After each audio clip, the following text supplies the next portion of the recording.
entonces seguimos con Alfonso Arce conversando sobre este tema, creo que tan actual, sobre el realismo político. Así es. Digo, ¿por qué me parece actual? Porque las ideologías modernas un poco dejan de lado el realismo político, entiendo, ¿no? O sea, está la ideología de izquierda, la liberal, Sí, el peronismo, el radicalismo, etcétera. Entonces parece que los que gobiernan son las ideologías. claro. En realidad, lo que gobierna son personas, son los que mandan, ¿no? Los que mandan. Hay un Los libro, que mandan, creo exactamente. que hay un libro que se llama Los Sí, que mandan, y los que mandan son personas. Y esas personas están inclinadas a unirse entre ellas, a distanciarse de quienes teóricamente deberían representar y a buscar sus propios intereses. Ahora bien, insisto, no es que sea una cualidad moral de estas personas, sino que es una ley trascendental de la política, que quizá haya algún santo, algún héroe que no caiga dentro de esas leyes, ¿no? Como no sé, San Martín Belgrano, claro. Serán las excepciones, digamos, a excepciones la que regla. renuncian a todo, que son Mm. personas extraordinarias, pero en general, en lo público, no en lo privado, en lo público, el que manda tiende a, y esto entiendo que es parte de nuestra realidad, ¿no? Comentame un poco más acerca de esta ley trascendental, la ley de hierro de las oligarquías, por favor. Perfecto. Sí, cómo no. Fíjate que la minoría, ¿no? Sí, Que, que gobierna eh, tiene que estar un poco atenta a lo que pasa con la sociedad que gobierna, porque si se vuelve de tendencia muy aristocrática, como diría Mosca, ¿no? Hay dos tendencias, ¿no? La aristocrática y la democrática. Si no hay una circulación de las élites y entonces esa minoría sigue imponiendo sus familiares y pueden llegar a ser no capaces, no muy capaces o poco capaces en política, lo que puede ocurrir es un descontento en las mayorías, y dentro de esas mayorías también hay gente de orígenes quizás no aristocráticos o no oligárquicos que busquen, que tengan muchas cualidades, pero desde otro seno, y van a tratar de formarse en algún grupo revolucionario. Entonces la importancia, ahí está, ¿no? El equilibrio social, lo que llamaba Pareto, ¿no? Si la minoría no está al tanto de lo que pasa con la sociedad que gobierna, es posible que se enferme esa sociedad, ¿no? Haciendo una analogía con un cuerpo humano, sí, sí, y sí. decaiga, ¿no? Y se muera. Entonces, para que ellos se mantengan, ¿no? Lo necesario es que haya una cierta circulación, o sea, que permitan que gente que está en la mayoría, que no es parte de esa élite, que pueda subir, siempre y cuando sean capaces obviamente, estos que tengan esas facultades, ¿no? Sí, sí, a ver, la Constitución exige de los funcionarios públicos la idoneidad. Textualmente, dice que en la nación argentina no hay esto, no hay nobles, qué sé yo, de familia, de Sí, sangre, si no se exige la idoneidad. Bien, sabemos que hoy la función pública no está definida por la idoneidad del candidato, sino por su cercanía al que manda.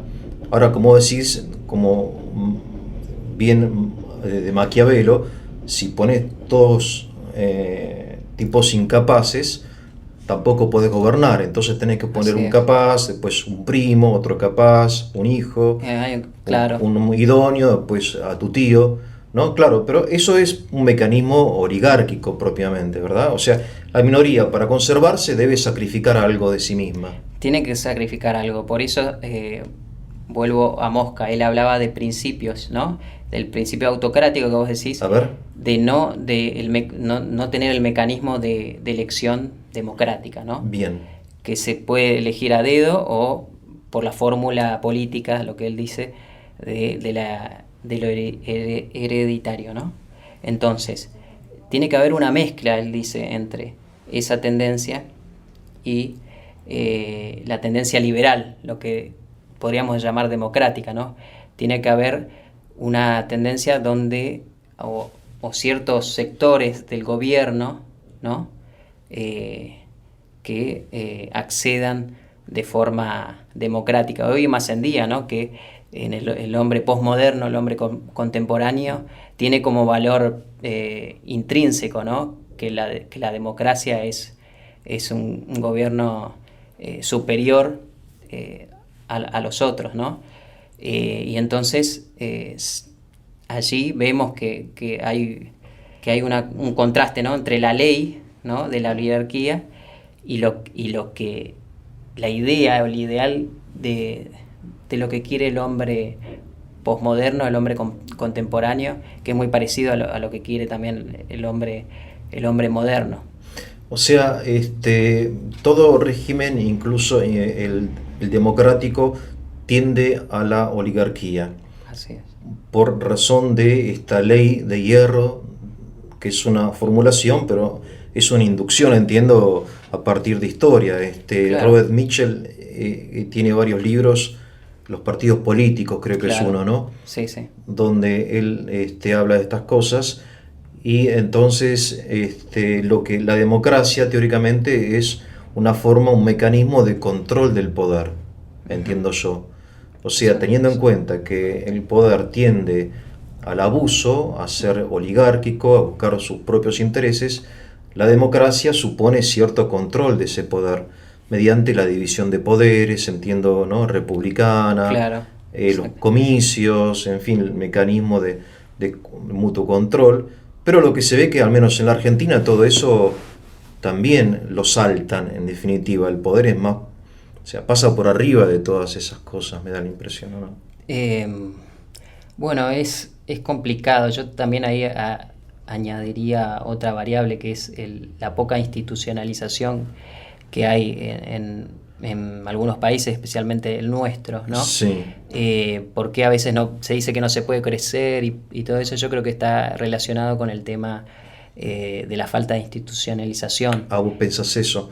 Ese es lo que yo pienso. Porque, quiero decirlo, vos estás haciendo ahora un trabajo sobre el desarrollo económico de la Argentina. Sí. Estás estudiando el desarrollismo. Claro, estoy en el tema, ¿no? Orbitando un poco. Bien. ¿Y pensás que uno de los problemas del desarrollo es la falta de institucionalidad? Bueno, no lo digo yo, sino lo dice un gran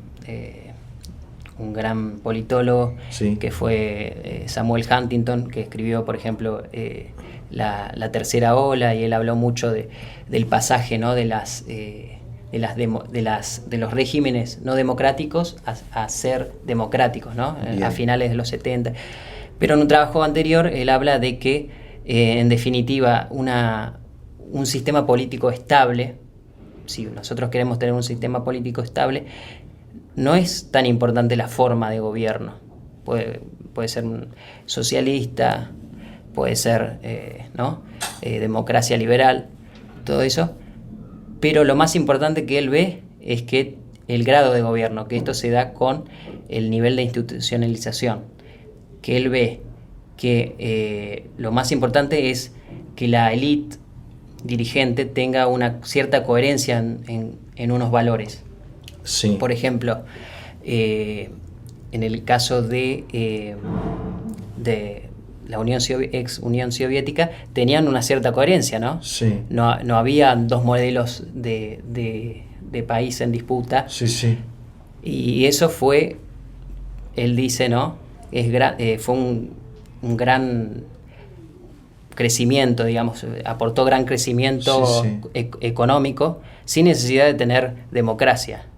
Claro. Y en cambio en países, ya veía él como Argentina, lo que pasó es que se liberalizó antes lo que es el debate público en los sectores mayoritarios, sin tener primero lo que pedía un debate público interno entre las élites, ¿no? Y cuando sucede eso, bueno, eso lo dice Dalt, en cómo se llega a la poliarquía, que es el término de democracia contemporánea, ¿no?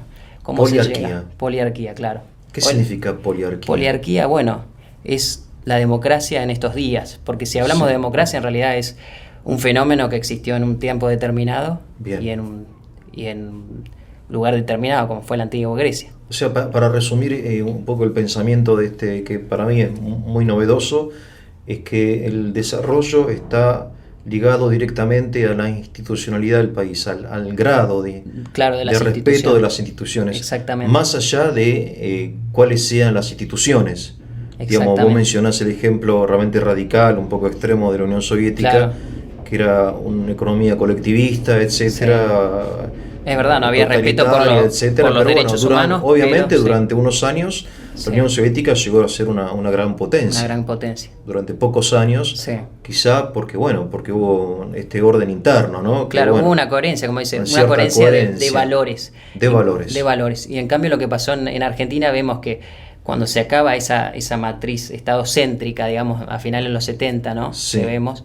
Bueno, con la muerte del Pacto Social se muere Perón, sí, y vemos que empiezan otro tipo de políticas totalmente radicalmente diferentes. ¿Y qué pasa ahí? Hay una incoherencia porque subsisten dos modelos. Cuando subsisten dos modelos, el ciudadano como que se queda un poco... claro. Con lo que se llama una especie de anomia a las leyes, ¿no? Sí. Un poco lo que decía Nino, ¿no? Nino, un país al margen de la ley, claro. Y ahí un poco lo relaciono con el tema de Samuel Huntington, que tiene que ver que si tenemos dos modelos tan radicalmente diferentes, puede llegar a generar la inestabilidad política, ¿no? Y social.